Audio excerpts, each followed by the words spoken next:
Hello and welcome to the news here on Magic Breaks Now, India's first property business channel. I'm Krishna Kumar. Let's take a look at the top stories that we're tracking. RBI releases a new formula to calculate base rate. Home loans taken post April 1st, 2016 may be cheaper, but existing home loans won't get the benefit. Residential major SOBHA Limited is set to foray into the commercial space. Plans to develop office space in Bengaluru in the next 6 months. That's a Magic Breaks Now exclusive. The government is yet to table the real estate regulatory bill. The Maharashtra regulator is not ready either, with barely 5 days left for the winter session of the parliament to end.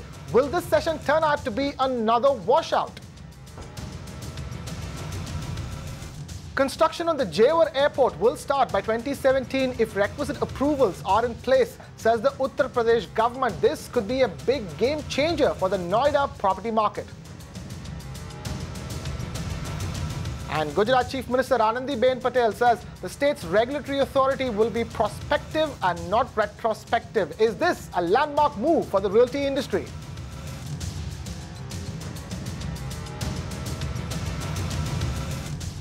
Straight to our top story. Any home loan taken after the 1st of April next year will benefit from lower rates, a benefit that might not be available to existing borrowers with running home loans. The RBI has released a new formula for the calculation of the base rate. And to understand that better, we have Faye D'Souza, our editor, joining us in the studio. Faye, thank you so much for being with us.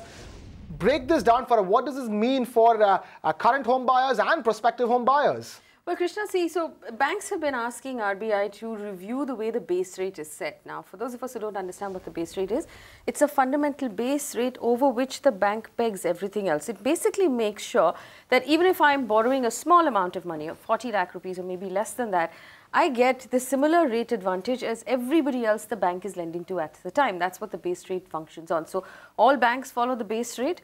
All NBFCs don't need necessarily have to, they follow the BPLR rate.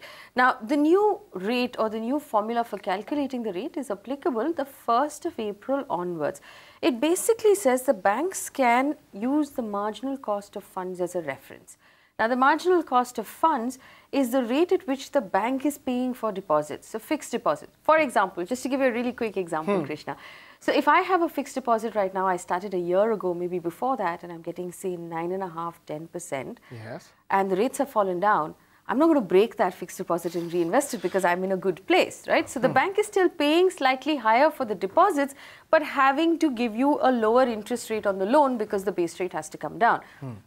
That mismatch has been a problem for banks, and they've asked the RBI to change the formula. The formula says the marginal cost of funds, which is this whole, deposit that I just explained to you, will be used as the base to calculate the base rate. And once that is done, people like you and me, if we already have running home loans, we get the option of choosing to move to the marginal cost of funds, or we get to stay where we are right now. The interesting thing about this is, and I'm going to call this out, it says, periodicity of reset shall be 1 year or lower. Now, in a regime where interest rates are coming down, if you're going to give a bank the option of reducing its rate at least once a year, they're going to pick at least once a year. They're not going to reduce their rates every time the RBI reduces their rates, because we've had to complain about it before we see any sort of interest rate. So, let me just get this clear, which basically means that this new formula for calculation could usher in an era of lower rates and more benefits to customers going forward, not just once, but many years going forward, right? But Krishna, there's going to be, so a lot of it is not very clear. We're still looking at it. Okay. There's a suggestion here that banks will have to publish their MCRR for different maturities every month. There might be a possibility here that we'll see different rates for different loans, for different tenures, for different maturities. This could lead to a lot of complication, a lot of rates to monitor. It might not be as simple a system as we've enjoyed over the last few years when the base rate system was in function. That's one thing. The other thing is the fundamental advantage of the base rate system for borrowers like us is if a retail borrower came in and we have very little room to negotiate with the bank and we borrowed, say, 30, 40 lakh rupees, even 50 lakh rupees, the bank would give you a certain rate. And if a corporate borrower came in with far more business, that corporate borrower was in a position to push a better rate. Okay. So the bank would give the advantage to the corporate borrower as at the expense of the smaller borrowers. The base rate sort of fixed all of that. We're going to have to see whether this new system will allow the bank to give differential rates to bigger, newer customers and possibly not make changes for existing customers. So, for example, if I want to grow my loan book, I will offer lower rates to new customers while leaving my existing customers at the same high rate so that they are sort of picking up the tab for my extended business. So, we're going to have to see how this plays out. For the time being, it's not great for people who have existing home loans, but we're waiting for more clarity. People are examining the document to find out what it means exactly, and we'll keep you updated. Okay, Faye, before we let you go, it also makes it clear that those who were sitting on the fence about to buy a home but not finding out the good time, April 1st, 2016, might be a good idea. In fact, the other thing that we should remember is, I don't think, now we know that the RBI has reduced, the prime lending rate by 1.25%. That's 125 basis points since January, the beginning of this year. We've only got a benefit of 0.65% from the banks. The remaining 0.06% has not come to us. I don't think that's going to come to us now till the 1st of April at least. We will not see banks pass on any more benefit until this is sorted out, until this comes into play, because it's advantageous to them for them to wait. So any hope we might have had of seeing a further rate cut from banks to us, I don't think we're going to see for the time being.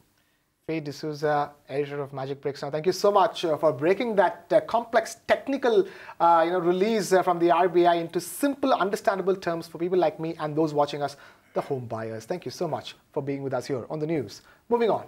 Residential realty major SOBHA Limited plans to enter the commercial market and will announce its first project in Bangalore in 6 months. The company will also announce a new mid-income project in Bengaluru as part of its quote-unquote dream series. SOBHA Limited's Ravi Menon spoke exclusively with Magic Bricks Now's Kavita Krishnan today to share the company's plans, and she joins us on the phone line with all those details. Kavita, thank you so much for joining us here on the news all the way from Kerala. Talk to us. How big will the new foray into commercial space be? See, it definitely is big and very big if you consider how, the performance of SOBHA over the last couple of quarters, where they have posted lower numbers because of dipping residential sales. Now, I met with Ravi Menon, the chairman of SOBHA Group today in Kochi, and I'm speaking to you from Kochi airport right now, where I'm on my way back to Mumbai. And what Ravi Menon told me is that, the SOBHA, which has in fact made every office space that Infosys works out of, that group is now going to foray into commercial space. They will, you can expect an announcement of their commercial building in Bengaluru within the next 6 months. He says that they will be doing that. Another thing that they are very keen on promoting is their Dream Series project. Now, Dream Series is a very interesting product, because here SOBHA is making 2 BHK flats priced at 50 lakh rupees and 1 BHK flat priced around 35 lakh rupees. So clearly they are targeting the mid-income segment over here. They are targeting the budget buyer over here, and they have seen a very good response to their first project, which they recently launched in Bengaluru, and which is why they are very keen on taking this to other markets as well. However, they will be going ahead with another project in Bengaluru under the Dream Series brand, and possibly then they will get other residential markets as well. Now, another thing that Ravi Menon, the chairman, also said was that today, in fact, SOBHA launched their first retail offering. They launched a mall in THRISSUR, which is spread over 4.5 lakh square feet. And this is another business that SOBHA is very keen on. They plan to take this also to other markets. Yeah. Kavita, why THRISSUR for SOBHA's brand new mall? I asked him precisely the same question, and he said that THRISSUR is no longer a sleepy little town. In fact, SOBHA has seen a lot of business coming out of THRISSUR. Also, he says it's a very vibrant economy. There are a lot of entrepreneurs there, a lot of big names in business today that you're seeing, like Kalyan Jewelers, for instance, or the Muthoot Group. All of them, trace their roots back to THRISSUR. So, like he says, there is a lot of wealth creation that is happening in that particular market, and it is probably one market that a lot of other companies have missed out on. And in fact, to SOBHA, it is an emerging market. He says they've been in the market for 10 years and they've got a very good response there, which is why he says, a mall makes complete sense.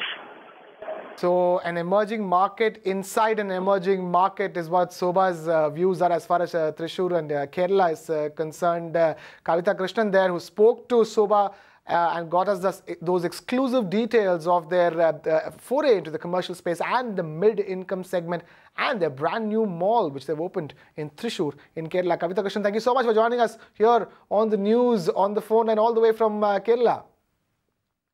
Moving on. Barely 5 days to go before the winter session ends and Parliament has witnessed repeated disruption over various issues raised by the opposition parties. We now understand that the much-awaited RERA bill, Real Estate Regulatory Authority bill, has not been listed for business in Parliament for the rest of the week. It seems unlikely that India's home buyers will have a regulator to come to their rescue before this winter. Deepa Rana gets us this report.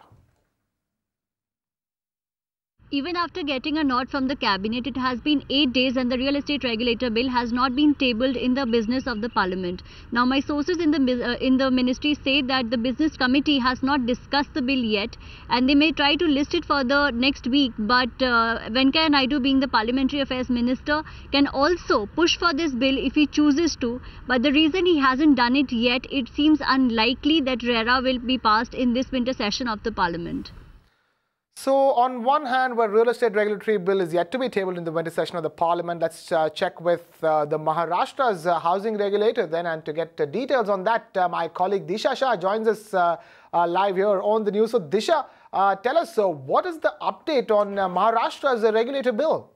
Krishna, on Maharashtra's housing regulator bill, as we all know that it was just last month when Maharashtra had got centers not to set up the regulator, and Chief Minister Devendra Fadnavis had very confidently said that the regulator will come into action in a month's time, which is in December, and we are in December this time around. And when we spoke to housing department officials today, they said that they are still in the final stages of formation and will take a month or so for the regulator or so to come up. So that means the December 2015 deadline has already passed, and we will see the regulator coming up only in next year, that is in 2016. So all that we are waiting for right now is the CM's final nod on the regulator. Disha, hang on, don't go anywhere. I just have one more thing to ask you. What exactly is the status on other policies like the Auto DCR and the Mumbai Development Plan 2034? Well, Krishna, on that front also there are not too good developments on that front. Auto DCR, we all know that online approval system where everything can be accessed online, and the software which will bring in transparency for all the stakeholders. This software will take some more time to become operational in Mumbai. That's what we have heard from our sources. The software which was supposed to kick off in November this year has already seen a month's delay, and now sources tell us that it will roll out in the month of January, which is by 2016 next year. And on the Mumbai Development Plan 2034, BMC is very confident that they will submit the plan as per the deadline, which is by 22nd Feb 2016, and after they have submitted, they will invite suggestions and objections from the citizens of Mumbai for a month, and later they will take again a 2 months period time to address those issues if there are any. So clearly, Krishna, clearly 2016 has a lot on the table for the real estate sector. A lot on the table for the real estate sector, says Disha Shah. My fingers are crossed, just like everybody else's. Thank you so much for keeping us posted on that front. Now, moving on. Connaught Place in Delhi is the 6th most expensive office market in the world, according to CBRE Research's Global Prime Office Occupancy Costs Survey. The Central Business District has continued to hold on to the top spot in the top 10 prime office markets across the globe. However, Connaught Place has slipped a rank. Why? My colleague Aishwarya Paliwal gets us this report. I am standing at Connaught Place, one of Delhi's hottest market when it comes to office space. Connaught Place has even featured on CBRE's global report when it comes to office spaces. Now, India's top 3 markets are in this list: Delhi's Connaught Place, Bandra Kurla Complex in Mumbai, and Nariman Point. So Connaught Place has managed to retain its spot in the top 10. It has slipped by 1 place. Now, currently it ranks at number 6. Mumbai's Bandra Kurla Complex currently stands at number 18, and Nariman Point currently stands at number 32. Both these places, BKC and Nariman Point, each have slipped by 3 places. Now, one of the major reasons why we are seeing Indian markets, office markets not doing that great is that last year rentals did not move as much as it was expected. Also, there is a reduction in certain pockets. So, Delhi and Mumbai have seen that the pockets which were very hot 2 years back are not so hot now. And the third reason is the declining rupee.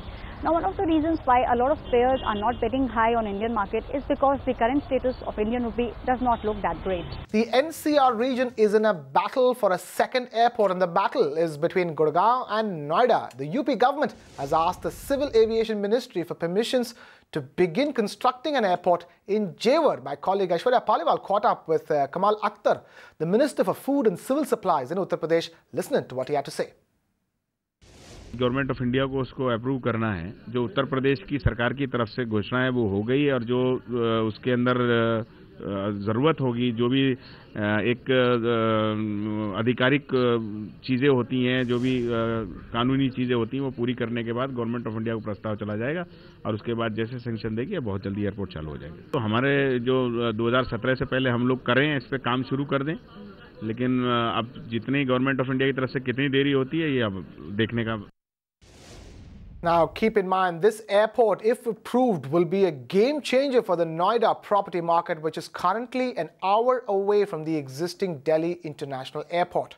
Now, remember, the Civil Aviation Ministry gave its clearance for an airport in Bhiwadi in BJP-ruled Rajasthan, which is closer to Gurgaon and will benefit the property market over there. Ruchi Deshpande gets us this report from the NCR.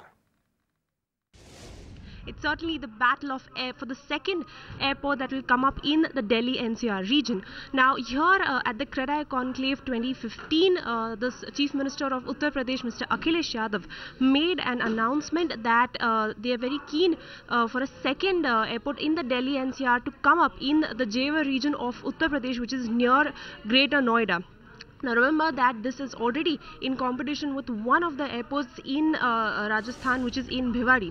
Now as far as the battle between the two airports goes, Bhiwadi is certainly leading the race because it has received a clearance from the Delhi-Mumbai Industrial Corridor, which is the developmental body for this project coming up.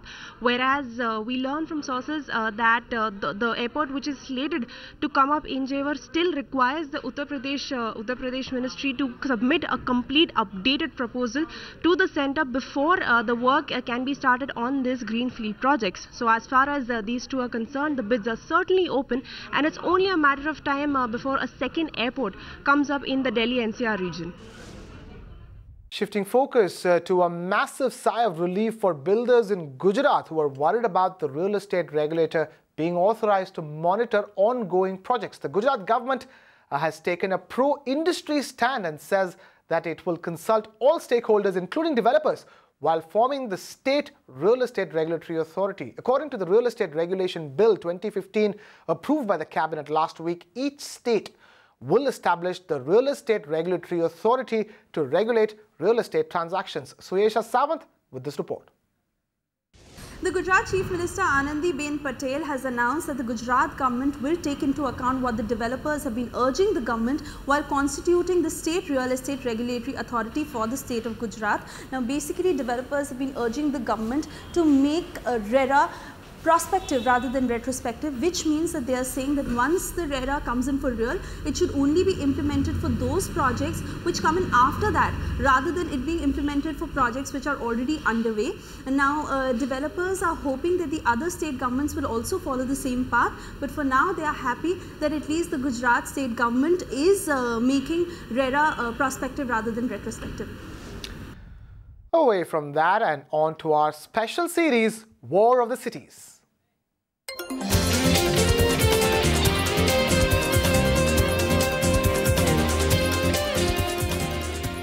The deadline is up and 85 out of 98 cities have submitted their proposals to the centre. Out of that list is Bhubaneswar in the state of Odisha. What is Bhubaneswar doing to get smart? How does the city plan to get smart, and what are the areas it's working upon? Suyesha Sawant is here with that report. In the war of the smart cities, the Bhubaneswar Municipal Corporation has left no stone unturned to prepare a full-fledged proposal which covers every important aspect of the city. Now, after getting a sanction from the Municipal Corporation Council of nearly 4,500 crore rupees, the project has two components. One being the Bhubaneswar Town Centre District, which is a 985-acre area that will be developed as a model area in a smart way, and the other being pan-city solutions such as better urban mobility and waste management systems which will be submitted to the union government. Now, for better urban mobility, extra bus services will be facilitated and non-motorized mode of transport will be encouraged for making better provision for cyclists and pedestrians. Now, the other notable features of the project include setting up of safe refuge points for the safety of women, surveillance cameras for crime monitoring, multi-level parking lots to avoid chaotic traffic, and of course online citizen service center, which is quite the need for the city.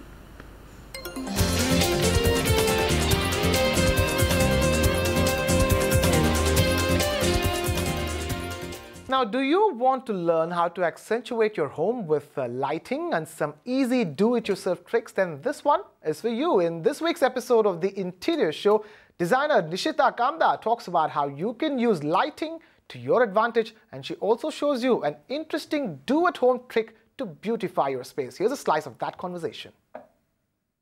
When you go to purchase everything from outside, it somehow tends to go outside your budget. So doing things at home, like creating beautiful things from home, is a great idea to decorate your house. Can you describe the design of your home, the lighting, the materials used, the colors, the color theme in your home? I prefer extremely soothing colors. So if you see, our living room is extremely neutral, and I've added these pops of colors with cushions and accessories everywhere to just brighten up the space. Also, since the house is small, what I've done is very smartly used all the corners, either in terms of shelving or tables.